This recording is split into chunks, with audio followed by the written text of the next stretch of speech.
Hello everybody, my name is Chase here, and I am so glad to be home right now. I've kept it on the down low, but for the past month or so, I've been backpacking through Spain.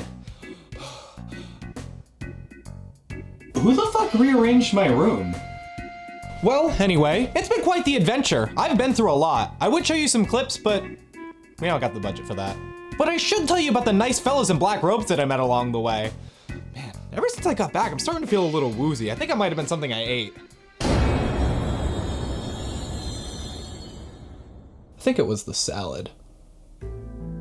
I don't know about you guys, but if there's one thing on my mind while a deadly virus courses through my veins and slowly kills me, it's Resident Evil. It's crazy to me that it's already been 2 years since I took a second look at the fixed camera games. I hated them for so many years and then weirdly decided that everything I thought was wrong about them was actually pretty cool. Hey, I'm just here to talk about my opinions. I never said they were irrational. They were in fact way better than I ever gave them credit for, and Resident Evil 2 and Remake are now some of my favorite horror games of all time. I came out of the whole experience a reformed Barry Burton worshipper. But now that we return to the series, we are going into very different territory. And I know I said I was going to talk about both Code Veronica and Resident Evil 0 being the last 2 games in the classic style, but I'll be honest, I don't have a lot to say about either of these. At least not many positive things. With Code Veronica, it seemed like it was just little things that added up over time. I hated Steve Burnside and his squeaky voice, wasn't too interested in either of the villains, and its level design was giving me the worst of what I didn't like about Resident Evil 3. Its awkward pacing wasn't really helping with that either, and I still don't think I found something I like about Resident Evil 0. It's got this really annoying partner mechanic forcing you to drop items on the ground and then pick them back up as the other, and there's no item boxes to make it easier. Like, I enjoy it being a prequel about Bravo Team, the ones we go and search for in the original, but they do fucking nothing with that idea, instead making it more about this leech guy. So yeah, I dropped them both before getting that far in either of them. Maybe one of these days I'll go back and give them a proper run through. This is just a journey I can't handle right now. I'm a lot more interested in talking about the direction the series would take when things started seeming like they were going a little stale, resulting in a game that I was exposed to first, and of course the one that everybody knows. Where's everyone going? Bingo? Resident Evil 4. Resident Evil 4, in a lot of ways, is one of the most important and influential games ever made. It's pretty much what every other third-person action game would strive to be going forward. It was also the first Resident Evil game that I ever had any exposure to. My brother had it for the PlayStation 2, but if I'm being honest with you, I don't remember him playing it that much. My only real memories were my brother and my cousin booting up the opening cutscene to laugh at the guy pissing in the bush. Don't ask. It wouldn't be until I got my Xbox 360 that I would try it out for myself. Didn't get very far because I only had the free trial. Don't really know why I didn't just buy the damn thing. I liked the game, and I replayed that demo like 3 times. I guess I was a stingy 10-year-old with my money. But I would finally see how it ends later when I got my own copy. Make that plural, actually. I love Resident Evil 4. Still one of the most fun video games I've ever played. Across the different version, because holy shit, this thing is on everything. Including getting a fancy modern HD remake in the style of the previous ones, which were fantastic. Whether or not the remake is better than the original isn't something I'm gonna settle now, but the fact that it's even a discussion. Resident Evil 4 is one of the most beloved video games ever released, but it's also a game that came out in 2005, and I know that many people who have never played either of these may be wondering if the original is even worth playing today, and that's why I want to talk about the original Resident Evil 4 today, the one that started it all. At part 4. I'm gonna save my thoughts on all the modern remakes as a whole for another time. I hear Resident Evil 5 is next in line for it, and I'll tell you right now, if there's no boulder punching, I don't want it. But let's back up a bit. Classic Resident Evil was doing pretty damn well for itself in the 90s with its 5 games on the market, but when it came to doing the next major entry, it was decided to call it Resident Evil 4. It was decided very early on that Resident Evil 4 would take many steps to be different from the other games in the series. Many people on the staff felt the classic formula was getting a little worn out, and after 5 games, I can understand why they would feel that way. Their first attempt at changing things up, yes, I said first, would be such a departure from what came before that it was turned into its own thing, becoming Devil May Cry. And I know that almost everybody knows this information. I am by no means breaking new ground. Did you know that Super Mario Bros. 2 on the NES used to be this Japanese game called Doki Doki okay? But I do think it's important to show how different of an approach they were coming from when developing this game as opposed to the previous entries. There were a couple of more builds that all got scrapped, and it's really interesting seeing all the differences in how it evolved into the game that we all know and love, even if many of these look more like Silent Hill than Resident Evil. The only constant between all the revisions was Leon Kennedy from Resident Evil 2 being the main protagonist. But Resident Evil 4 would finally see a release in 2005 for the GameCube as part of a set of games called the Capcom 5 that would be made exclusive. I'm sorry, I couldn't say that with a straight face. Not even a full year passed before Resident Evil 4 would be ported to the PlayStation 2. Listen, as much as I love the GameCube, I get it. This console simply didn't have the player base, and Capcom actually wanted people to play their game. That being said, I can just hear Nintendo crying in their shower. I don't know why, but while I was getting footage for this version, Leon's arm just did that. I wish I could do that. My arm is just slowly killing me. The PS2 did end up getting some cool extra content, even if the graphical quality took a hit. There's even a widescreen option, being nicely ahead of the times. Even getting an entirely new campaign in the form of Separate Ways, where you play the entire campaign from the perspective of Ada Wong. Oh shit, she's in this game. Spoilers. Resident Evil 4 would also see a release on the Nintendo Wii, and this is my favorite version. It's got the graphics of the GameCube and the extra content of the PS2. It's like the perfect fusion. And the new pointer controls for aiming are just mwah. You would think it wouldn't feel that natural having to point at the screen to aim, but I had a much easier time jumping into the Wii port over any of the others. And hey, if you really don't like it, you can just plug in a GameCube controller and there you go, it's perfect. Well, I guess in that case, you could also use the chainsaw controller. Yeah, they molded a GameCube controller to be a fucking chainsaw. Now, do I really want to own that? Yes. Would I ever actually use that? Oh god, no. For this playthrough, however, I decided to play on PC, which bumps up the resolution and brings the gameplay to 60 frames per second. But I also decided to take it a step further and download the Resident Evil 4 HD project. This is a fan-made texture pack that completely overhauls all the textures and environments. I'm usually not a big fan of 4K texture packs for old games, not to disparage the amount of work that goes into making these. I understand it is a lot of work, but I don't know, it always seems to take me out of the experience. Like, wow, you put an insanely detailed 4K texture on a fish that was made out of 3 polygons originally. If the purpose was to make me forget I'm playing an old game, it kind of has the opposite effect. But it actually works really well in this case, mostly because the original was already a pretty good looking game on its own, and the new textures were heavily based on references they used for the original, no matter how obscure. Even went as far to travel to these places those photos were taken to get new references. The amount of work that went into this project seriously needs to be commended, and I'm gonna make it the focus mostly so I can show it off. So let's get into the plot, and oh boy, this is an interesting one. It's been a few months since the incident in Raccoon City. It wouldn't take long before Umbrella's involvement in the outbreak would be revealed to the public, causing their stock prices to crash. And just like that, no more Umbrella. Wait, what the fuck do you mean no more Umbrella? The big bad of the Resident Evil games just went bankrupt off screen? One of the goals of the development team was to make Resident Evil 4 more accessible to new players who didn't have experience with the older games. And yeah, that's one way to do it. I didn't think much of this when I played it for the first time, but it's kind of crazy looking back, especially now that I've played all those games. I mean, it's weirdly realistic, but holy shit, that was anticlimactic. So yes, Umbrella went out of business and around 6 years have passed, putting us back in the shoes of Leon S. Kennedy. He has returned, but a little different from the rookie cop we previously knew him as. He's gotten special government training, becoming a special agent for the President of the United States. I shit you not. And that training has gotta include developing knees of steel, judging from some of these falls. And I guess also being able to withstand being blown up at point blank range. Intense training. His latest mission is to find and rescue the president's daughter, who has gone missing in the forests of Spain. But upon arriving in the town to sing Kumbaya, Leon finds the civilians' hospitality is nowhere to be seen, as they are under the control of a murderous cult known as the Los Illuminados, who have infected everything with the parasite Las Plagas, turning the locals into ganados, which are zombies who like to play bingo. Luckily with his training, Leon can manage himself very well now, and with the help of his girl in the chair, Ingrid Hunnigan. Okay, I've never even played a Metal Gear game, and even I know where they got this from. Leon manages to find Ashley Graham in an abandoned church, surprisingly early into the adventure, but waiting for them is the cult leader of the village, Osmond Sadler. He tells Leon that the cult's plan was to infect Ashley with Las Plagas and allow her to return home to America, basically giving him complete control of the United States. Not a bad plan for a bad guy. At least it would have been if he didn't basically explain his entire plan to Leon at this moment.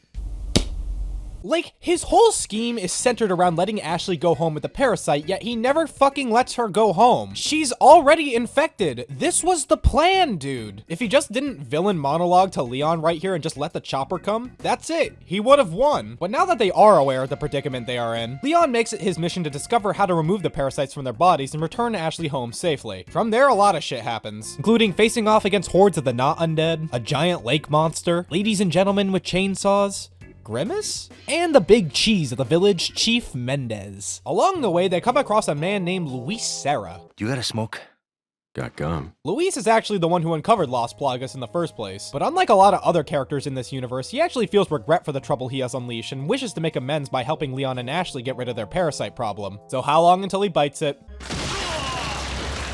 God fucking damn it. Luckily, before he dies, he clues the duo towards his lab where they can remove the parasites, making that their next objective. Ada Wong is also on Leon's tail, making her miraculous return from her so-called death in Resident Evil 2. Now that I've played that game, it feels really weird how not a big deal this is played. Before, her and Leon appeared to have a romantic connection, so after believing she kicked the bucket, I expected there to be more fanfare behind them interacting again. Did they canonically meet before this? Is it in one of those bullshit Survivor spinoffs? It's still not gonna get me to play them. Anyway, Ada is here to collect a sample of Las Plagas for the company she's working for, which is revealed to be run by Wesker, making the second return from the dead from being a shish kebab in Resident Evil 1. Now, it was technically Code Veronica who brought him back, and they gave him ninja superpowers for some reason. Ada is also receiving help from Jack Krauser, this military dude who is the one who kidnapped Ashley in the first place and seems to know Leon personally. They never really go into his backstory until the remake. He just kinda shows up here so we can have a random knife fight. But that knife fight is pretty funny, so I'll let it slide. So after everything, Leon and Ashley finally find Luis's lab and remove the parasites, finally being able to stand up to Sadler. And how can this be the end of a Resident Evil game if we don't kill the monster with a rocket launcher? Ada takes off with the sample, even if she ultimately decides not to give it to Wesker, but I genuinely can't remember if this plot point is ever followed up on. I'm gonna have to put a pin in that when we get there. And Leon and Ashley ride into the sunset on a jet ski. Resident Evil 4's plot is so fucking stupid in every sense of the word, and it's why it's so fucking great. Resident Evil has always been goofy. Did you see the opening to Resident Evil 1? That fucking dialogue? Do you think we could see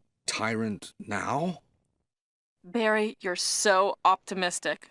What does that mean? But where I feel like that came from more of being a product of their time, it feels like much more of a conscious choice this time around. They know this shit is dumb and they play into it. Like, they are really leaning into the cheesy bits and cliches to make things more entertaining. And boy, do they succeed in that. The idea that this villain is a cackling genius mastermind but is technically moving against himself is so stupid that it loops back around and becomes entertaining again. It's mixing B-movie horror with B-movie action, making it feel weirdly on brand for what the series has already established. And despite how goofy the dialogue is, the voice acting is spectacular. Like, genuinely really good. Just because you killed my small-time subordinate.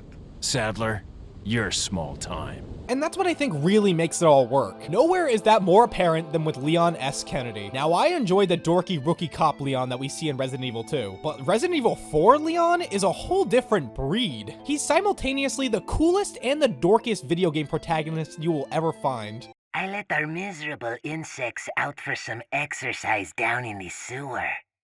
Thanks. That should keep me company, 'cause boredom kills me. From his cheesy one-liners to the Matrix flips and kicks he pulls off like it's nothing. This fucking laser room, like, come on. Some say he's Leon in name only, and I kinda see what you mean, but I still think he's got that dorky cop still in him. Whenever he talks to any of the villains over the intercom, he sounds like he's mouthing off a teacher. I've sent my right hand to dispose of you. Your right hand comes off?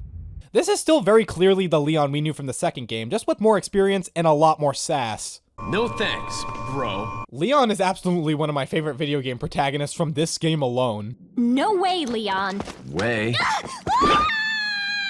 Resident Evil 4 is known to many people as the entry that directed the series to becoming more action-focused. This is something that is true from the moment you start playing. Pre-rendered camera angles are a thing of the past. Everything is rendered in real time, with the camera placed behind Leon giving you a clear view of your surroundings. You still use tank controls to move around, which might feel a little strange if you aren't used to it, but having the camera behind Leon makes it feel more natural if you ask me. Although I do know that some people have made mods to have fixed camera angles, and the game surprisingly still functions very well with them. The classic footprints are very much still in the snow, or I guess in this case, piss-colored mud. You also can't aim and move at the same time, weirdly becoming a staple of this game's combat. It's all about finding a good spot to plant your feet and use the power of the Second Amendment. And you still have the 180 turn from Resident Evil 3, letting you make hasty retreats, and I use that shit all the time. Now, I've grown to really appreciate the old school style, but of course, being me, I prefer the over-the-shoulder approach. It makes the gameplay way more engaging. Before, you could aim up and down, and most of the time the aim assist did most of the work for you. Now you can aim anywhere, signified by the red dot that for some reason every single gun in this game has. Encounters with enemies are so much more personal and engaging because of not only needing to have your gun ready, but also aiming at the right spot. I know this is basic shit for video games, but this is the stuff that made Resident Evil 4 stand out at the time, and it's impressive how much of it still holds up. They overall throw way more enemies at you at once than they ever did before. Even the most basic Ganado can run up to you and even dodge while you're aiming. But thankfully, you do have some new abilities to even the playing field. If you shoot a Ganado in the head, you can run up to them and give them a nasty roundhouse kick, and oh my god, I love doing this so much. Best part about it is because you can hit multiple dudes with it at once, making it perfect for crowd control. Maybe you want to unleash your inner Sabin from Final Fantasy and deliver a fucking suplex. When their head explodes, that's when you know you did it right. Now get in on it, Ashley. The sound design is just top notch. You want to hear a good headshot sound? Damn, that's good. Let's hear that again. And yes, all of this does mean that things are less scary. Resident Evil 4 is more of a survival action game with horror elements than a straight up horror game. Ammo was very scarce in the old games. You often had to make the choice of whether or not to take out the enemy on your way or skirt by and save ammo. The tension comes from not knowing what lies behind the next door, or if you're going to be able to deal with a threat at all. But you always know what's going down in Resident Evil 4. Gameplay is more about enduring the massive amount of creatures being thrown at you. This is a game that wants you to shoot things more than ever before, especially now that you're actually rewarded for killing things with Ganados dropping ammo for different guns, and even currency that you can use to spend with the merchant. This random dude who keeps showing up no matter where I go to ask me, What are you buying?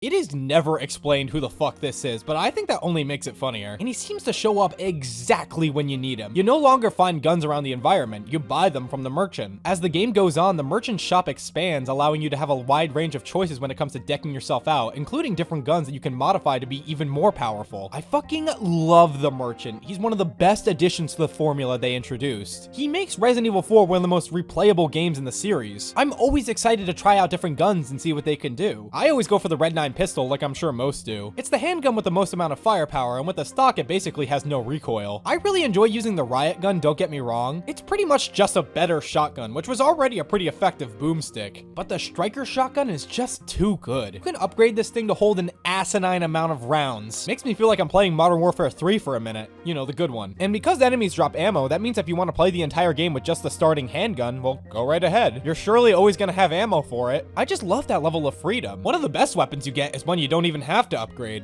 The knife. The knife is really useful now for breaking open crates for extra health or ammo, and I even use it to kill Ganados after they fall to the ground. For some reason, it completely eviscerates Krauser during his fight. You would think mutating his entire body would make him better with knives than before, but quite the opposite. What can I say? Irony's a bitch. And maybe it's because of all the new weapons that the boss fights are actually something I look forward to now. There's actual strategy to fighting them other than shoot them, run away, and then shoot them again. I mean, sometimes that still works, but now you actually have to aim. There's specific things you need to do to win. It's a lot more skill focused. The only one I don't really like is the one against U3 in the storage containers. Funny enough, this was one of the only bosses to get cut from the remake, and I wasn't mad about it. All of your items and ammo go in your attaché case. Previously, you got 8 item slots, 6 if you can't do math. Now you get this entire case that you can fit your items into. You can even shift them around to make more space. If you can make it fit, you can carry it, and that's what I love about this system. It always pissed me off when I didn't have the inventory space to pick up an item in the previous games, because that meant the only solution was to backtrack to an item box. But item boxes aren't even a thing in Resident Evil 4. You always have everything on you at all times. Don't really know how that works, but I'm guessing it comes with the government training. They're up his ass. If you get crafty with playing item Tetris, you can hold an assload of things at once, especially when you start upgrading the case to hold more altogether. Key items needed for puzzles don't even need to be carried. They now have a separate tab, making it really easy to keep track of them. They definitely pulled back on the puzzle solving this time around, that's to be sure. Most likely to keep the pace up. There are some, but they're super brain dead. And you know it's bad when I say that. I was the kid who didn't know how to beat Goma. The only one that trips me up is the sliding puzzle while you're playing as Ashley. Ashley? Oh, Ashley. She is the most infamous part of Resident Evil 4 without question. Often brought up when talking about bad escort missions in video games. But the funny thing about that is that it's really not that bad, especially compared to other escort missions this game inspired. First of all, it's not for the whole game. It's only in a select couple of chapters. Trust me, there is no shortage of Ashley running off and being kidnapped again for some dumbass reason, where you then breathe a sigh of relief that you don't have to deal with her for a while. But that's the thing. Keeping her alive does add a source of tension. She has 2 modes. She can follow right behind you, or you can make her stand in place to make sure she stays out of trouble. If an enemy grabs her and manages to make it out the nearest door, then it's game over. You can extend her health by giving her yellow herbs, but fuck that, those are mine. She gets hit, she doesn't get healed. Thankfully, there's no limping like in Resident Evil 2. You're gonna stay at low health and you're gonna like it. There are these dumpsters that you can make her hide in while you secure the perimeter. At least that's what I call this. But while that is great, you stop seeing these dumpsters once you reach the castle, which is a bummer. I would say I think her voice is ear grating, but honestly, I'm still traumatized from Steve Burnside for it to really bother me. Don't worry, Claire.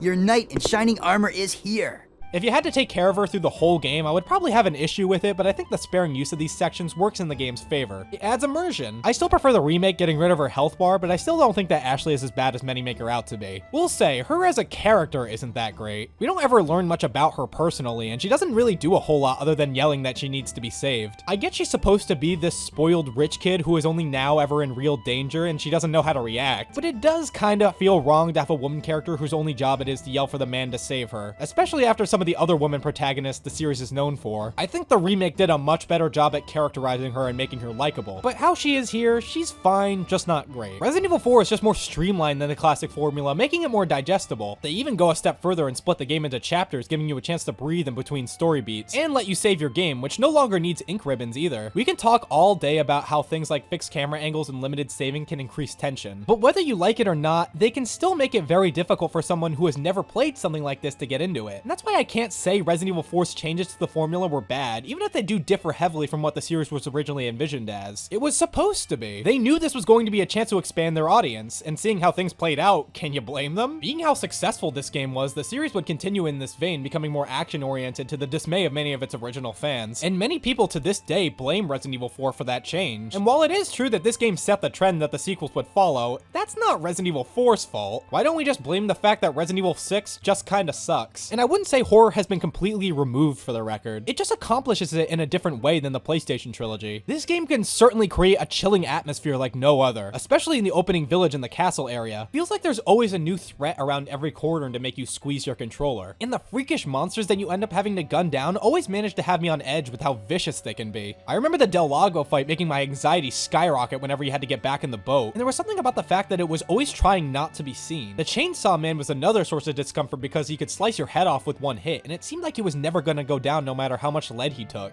Thank God for Bingo. Remember how in RE3 enemies would get changed around randomly when you reloaded your save file? Well, they kinda brought that mechanic back, just in a different light. Depending on how well you're progressing, the game's difficulty will slightly adjust itself to either ease up on you or make you eat dirt faster. I've heard a lot of people refer to it as dynamic difficulty, and I really like it. The game literally changes itself to make sure you're enjoying yourself. Things don't drastically change, just maybe the next area might have a few less enemies if you used up all your ammo just getting here. There's also quick time events, which I know many are not big on, especially considering the trend it started in the industry. Quick time events are usually a mark of laziness in games. We forgot how to design gameplay, just push the right buttons. But I don't really mind these because they mostly just put them in the middle of cutscenes to make sure you're paying attention, or to dodge out of the way of a big attack. Pretty inoffensive, and I do like the tension it provides to a first-time playthrough. But that's the thing, it really only works on that first playthrough. It's really the only thing about this game that makes me go, oh, this came out in 2005. RE4 is certainly the longest Resident Evil game I've looked at so far. A single scenario in the classic games took up to 3 to 4 hours, while Resident Evil 4 can go up to 10 if it's your first time. The game is broken up into 3 sections: the village, the castle, and the island. The village is incredibly iconic and the best area in the game. It has this droning, bleak atmosphere that makes this game's introduction a memorable one. It does a fantastic job of always throwing new obstacles and challenges at you to keep things from getting repetitive. One minute you're riding around on a boat throwing harpoons at a lake monster. Another you're shooting Grimace in the face when that dog you rescued earlier comes back and helps you take it out. Maybe Ganados all of a sudden get some new drip and that's something you have to deal with now. Such a small section that doesn't mean much, but I love this short gondola part where Ashley gives a little fist bump every time you shoot an enemy. It doesn't always take a lot to entertain me, as you can tell. And then there's the castle portion, which I know a lot of people don't like, which is a shame considering it's the one with the longest runtime. But thankfully I don't mind it. I think it's got some of the best atmosphere in the whole game with the way the Ganados quietly chant, making you unaware of where it's coming from. You always feel outnumbered by these guys. And it's also because the castle is the home of Ramon Salazar, and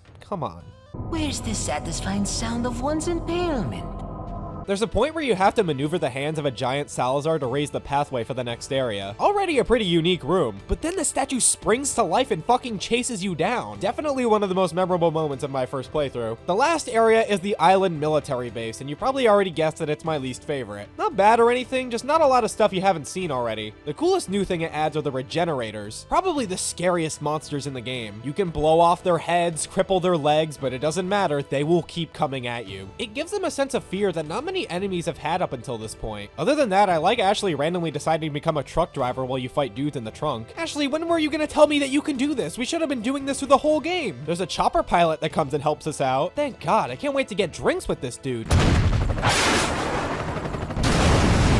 You know, I really should have saw that coming. I say you're definitely getting your money's worth in terms of content, and you even have stuff to experience outside of the main campaign. Mercenaries is probably the one most people remember. They take a few areas from the main game and make you face off against hordes of Ganados, and you're ranked on how well you do. And it's not just Leon, there's a bunch of playable characters. Krauser, Ada, Hunk from Resident Evil 2. You can even play as Wesker, and it's fucking hilarious using his superpowers against your enemies. What is he, fucking Superman? Mercenaries is an extra mode that so many games wish they had. I have sunk a surprisingly large amount of hours into this mode. It's actually a lot of fun seeing how many Ganados you can tear apart as fast as you can, and the ranking system makes it really replayable. There's even extra weapons that you can unlock to use in the main game, even some stupidly powerful weapons that can kill bosses with one bullet. But there's also Separate Ways, the mode that was added in the PS2 release. On GameCube, there was only a Simon Ada, which was more of a bonus mode than an extra campaign, but Separate Ways is really playing Resident Evil 4 from the perspective of Ada Wong, obviously much shorter. It's only around 4 hours, and you can't upgrade or buy any new weapons. And I wish the cutscenes didn't look like somebody sneezed on them. The PS2 couldn't handle displaying the cutscenes in real time, so they used pre-rendered FMVs instead. But because this mode was exclusive to PS2, we don't have the higher quality versions like the rest of the game, so the cutscenes kinda look like ass. But it is a fun bonus mode for people who have played the main campaign multiple times and just want to get more out of their purchase. God, this game is too fucking awesome. I don't give a flying hoo-ha about how cheesy it is, how different it is from the other games. This is just fun. It's still impressive that even with the modern take on RE4, I still don't feel like I'm missing something by going back to the original. The original Resident Evil 4 has held up incredibly well given its age, and its impact is still being felt in video games now. It's definitely a bit of a detour coming from what made the original PlayStation games so good. The series wouldn't really get back on track to being scary again until RE7, but I still think it does a fantastic job of carving out its own way of doing things, and considering how many people it resonated with, I can't call that a bad thing. Play this game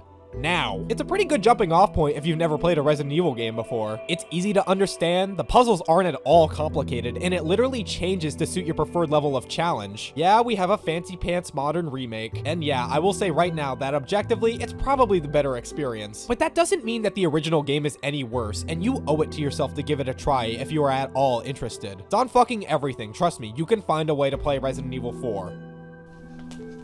Okay, this has gone a little past ignorable. I think I should probably do something about this.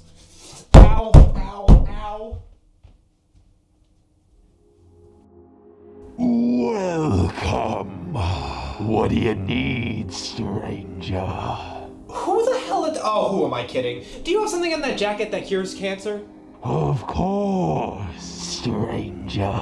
But you must buy it at a high price. You take Apple Pay? How about instead we strike up a deal, mate? You shoot a couple of rats and bring them to me, and Why don't I just kill you and take it? a deal well struck. Asshole.